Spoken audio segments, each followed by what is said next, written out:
Sa sobrang dami kong event this month, abay may nakakaligtaan na talaga ako. Hindi na ata kakayanin ng powers ng lola nyo. Anyways, for today's video ay samahan nyo ako maging hurado dahil invite ako sa kung saan ako nag-aral at nagtapos ng kolehiyo.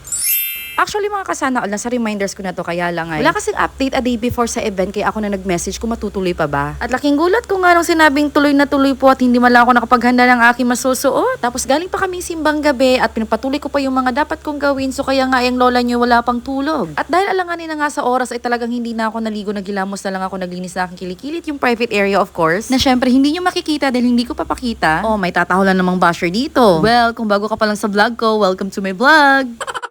Bahala kayo dyan. Basta ako busy-busy sa pagpapaganda, pagpapaputi habang nagtatrabaho. Using Beauty White Soap from Your Glow Babe. Syempre, ito lang naman naging takbuhan ko simula nung nabuntis hanggang sa mga anak ko. Paano ba naman? May 10 times whitening to. Plus sea buckthorn with snail extract. Hindi ka na rin malulugi dahil sa isang pouch nito ay may 5 ng piraso. At kitang-kita nyo naman sa kilikili ko, medyo may dark pa siya onte pero at least hindi na gaya dati. Syempre, mawawala ba naman ng paborito ko at one call away kong sunscreen. This is also from Your Glow Babe at may SPF 50 PA+++ na siya. Alam nyo kung bakit paborito ko siya? Makikita nyo dyan ngayon sa aking itsura. Kasi girl, kahit madami pa ilalagay ko, papantay lang siya sa skin tone ko. Plus, hindi nyo mahalatang wala akong ligo dahil talagang mag-glow yung skin mo. Tama nga talaga ang claim ng brand na to, You Glow Babe, kasi talagang mag-glow ka, babe. Hindi lang yan, hindi lang to nakaka-brighten ng skin, hindi lang yan nakaka-glow ng skin. Dahil girl, it will also protect your skin from harmful UV rays. Yes, dahil yung init ngayon, parang nangangagat na. Alam nyo naman, yung mukha natin ang laging nakabalandra. Gaya niyan, diba? So, for init, tas magkano lang naman to, protect pa yung skin mo. No need na magpaderma na mabubuslot lang bulsa mo. Anyway, syempre, para ka-vogable tayo, napakulot na din ako dito sa pinakamalapit na salon dito sa amin. Pasensya na mga kasanal kasi talagang hindi ako marunong mag-ayos ng sarili kong buhok. Kaya naman ay kailangan ko talaga ng tulong ng mga salon dito. O, Pak, sino ka dyan? Walang ligo yan. YGB lang gamit yan. Pero Pak na Pak! Sino ba naman mag-aakalang sa fresh look na na-achieve dyan? Eh, naghilamos lang yan. O, kung di ko sinabi dito, for sure di nyo rin malalaman. Diba? Ganon yung impact niya, kaya no wonder kung bakit naging paborito ko siya. Anyways, nasa event na nga tayo at seryosong-seryoso na ako dito. Char! At cultural dance nga yung magiging event ng mga tourism students dito. At talagang lamang na lamang ako dito kasi talagang may alam ako sa mga cultural dance, ano? Kasi girl, paano ba naman, scholar ako dito. UM Makabayan Dance Artist Ensemble din ako. At kapag member ka dito ay kailangan dapat lahat ng sayaw ay alam mo. Hindi ka matatawag na dancer kapag isang genre lang ang alam mo. Dati talagang nabobore ako dito sa mga sayo na to, pero nung nasubukan ko, girl, binavalue lahat ng steps dito. May proper positioning at galaw talaga to. Kitang-kita mo kaagad kung tama yung pagkagawa niya or hindi. Sa costume pa lang, sa galaw, sa postura, may meaning yan lahat. Kaya super duper salamat din UM Makabayan sa opportunity na daladala ko hanggang ngayon. Pinakain niyo na naman ang utak ko at talagang hindi ako magsasawang magutom araw-araw para magka-learn. Anyways, ang dami na pala nadagdag dito sa school, no? Ngayon lang kasi ako ulit nakabalik dito. At so far, ang dami na ring nagbago. Grabe, ang bilis pala ng panahon, no? Parang kailan lang nag-aaral pa ako dito. Ngayon, nagja-judge na lang ako. At by the way, yung kasama ko dito naghurado at nag-organize ng event na to ay mga kaklasiko. Siya nga pala, congrats sa mga nanalo. Yun lang, salamat sa panonood. See ya ulit. Paalam!